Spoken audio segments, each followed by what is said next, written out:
Hello everyone, welcome back.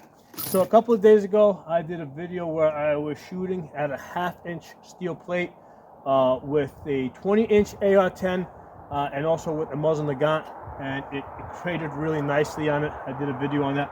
So I was curious in what the 16-inch AR-10 would do, and I want to be able to compare the crater of the 16-inch to the 20-inch AR-10. We're using the same ammunition, Freedom Munitions, 147 grain. So I think it would be an interesting comparison.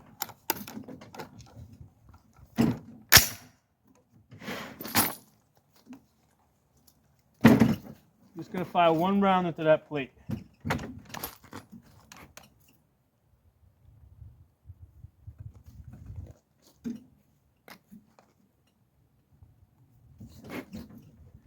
We're shooting it at 30 yards.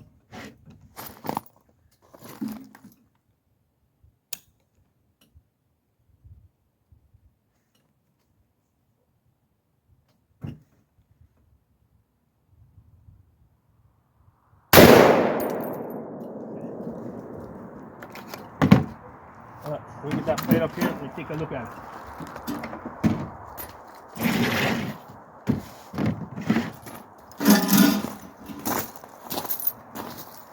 Pause this for a second.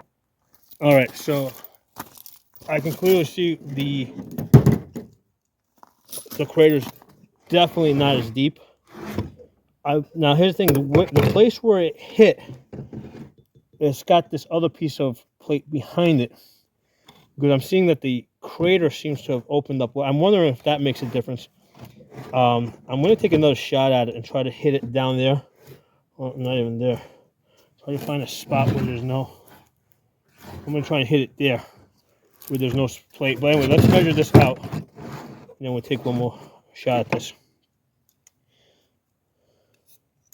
So the crater that we just made.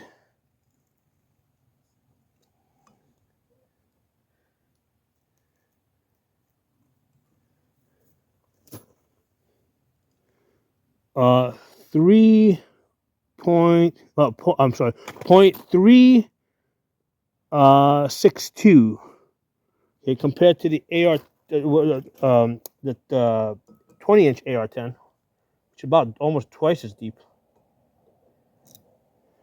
The 20-inch was like 0.625, so definitely way deeper, but I think it might have been the place that it hit.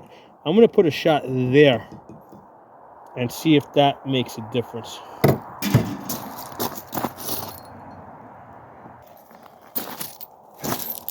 Let's take one more shot. See if that makes a difference. It might be where it hit on a steel. So I want to eliminate that possibility.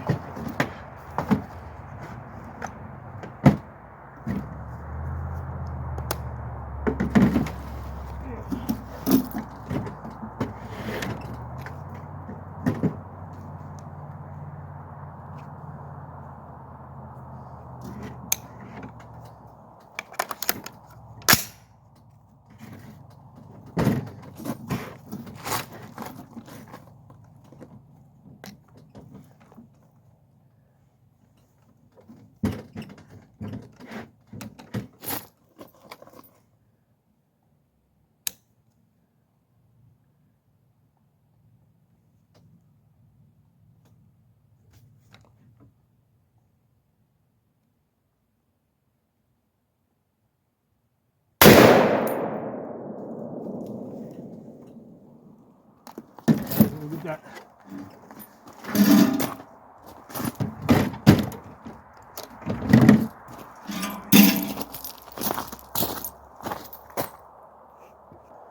All right, guys, I took another shot. It's that one right there.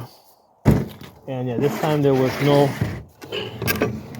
you can see the crater on the backside. So this one over here, that's from the muzzle Nagant.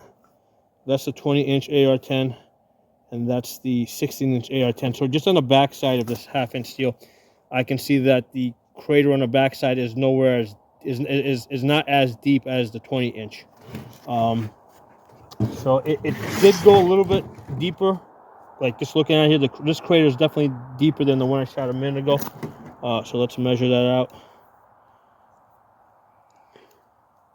See what was zeroed here.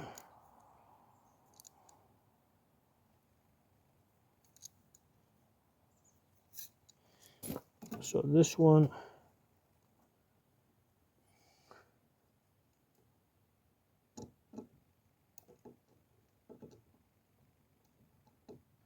It's pretty wide, so I'm trying to.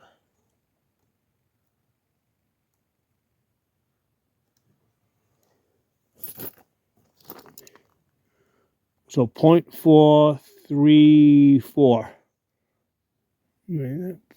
Point 0.434. The 20-inch AR-10 definitely went in deeper. Like just putting my finger in there, definitely went deeper. And it's a difference of 200 foot-pounds. Same ammunition in the 20-inch is getting 2,400 foot-pounds. That specific ammunition versus 2,200 foot-pounds in the 16-inch. So let me take the phone with the tripod. So that's the Mosin Nagant. That's the 20-inch. That's the 16-inch. That's also 16-inch. And that's the green tip 5.56. I mean, the green tip 5.56 is highly efficient. I mean, that made a really nice crater for such a small, cartridge.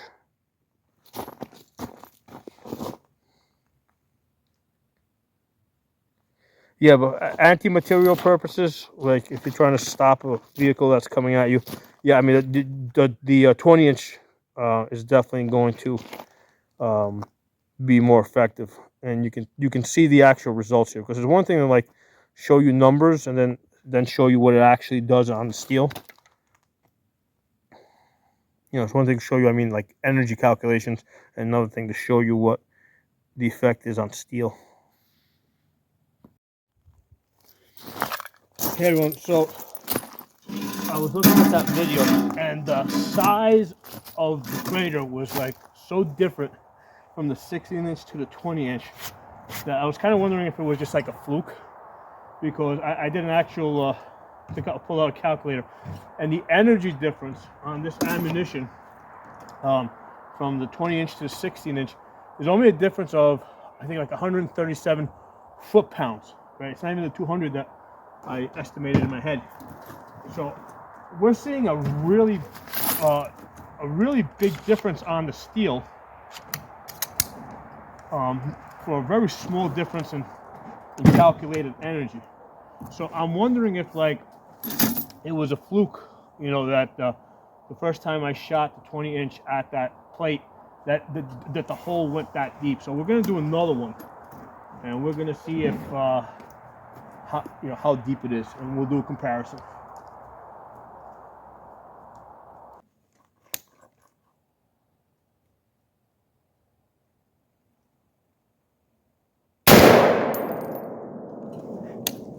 Take a look at it.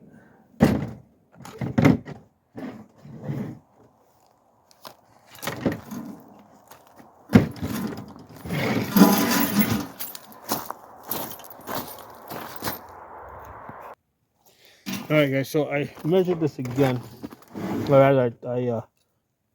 That's the hole that we just made, and it's definitely not as deep as the hole that we made a few days ago, although it is wider. So the depth on this one now, again, this is now with the 20-inch.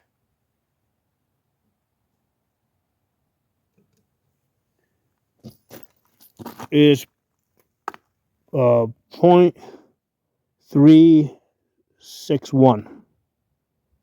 Okay, so that is not that different from the 16-inch that we shot just a few minutes ago. Now this is the same ammunition, and what I'm starting to think is because this crater here is wider versus the one that we shot a few days ago that was way deeper. So this one, the width on that is a kind of 0.691. So that one's more narrow, right? That was from a few days ago that went deeper. Whereas this one is like a 0.8, a 0.81. So the one that I just shot now is not as deep, but it's a much wider crater. So what I'm looking at here is that I guess I don't know if it depends on the metal, because this mild steel may not be uniform, like the strength of it may not be uniform. Also, the angle that it hits it might, because I am leaning it up against the berm. What's I think is happening here is that if you get a wider crater, right, it's not going to be as deep, which is what we just saw. But if the crater ends up being more narrow, it's going to be deeper.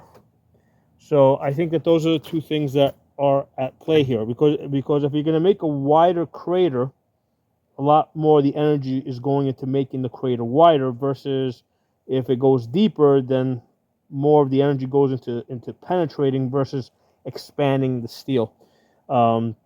So I think now that I'm glad I took the second shot, and I'm starting to understand how the bullets impact the steel.